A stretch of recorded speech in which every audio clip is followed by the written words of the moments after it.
যে স্ত্রীরা বাবার বাড়িতে চলে যায় না, বাবার বাড়িতে যে ওখানে জোর করে চলে যায়, যাওয়ার ভাড়াটাও স্বামীকে দেওয়া লাগে, আসার ভাড়াটাও স্বামীকে দেওয়া লাগে, ওখানে যে রাগ করে 6 মাস আছে। আপনাদের পরিষ্কারভাবে বলি, কোনো নারী যদি রাগ করে আপনার বাড়ি থেকে বাবার বাড়িতে যায়, এরপর থেকে 1 টাকাও তার কাছে আর পাঠাবেন না। 1 টাকায় দেওয়া শরীয়ত আপনার উপরে হক রাখে। নারী আবার যেদিন আপনার বাড়িতে আসবে সেদিন থেকে টাকা দেওয়া শুরু করবে।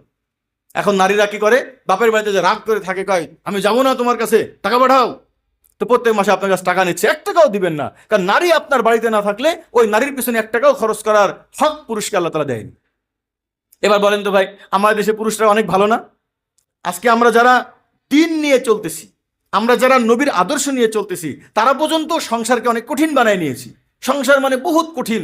ঢাকা শহরে একটা ফ্ল্যাট করার জন্য কোনো ভাই আফসোস করে বলে, ভাই আমার তো বাড়িই হলো না।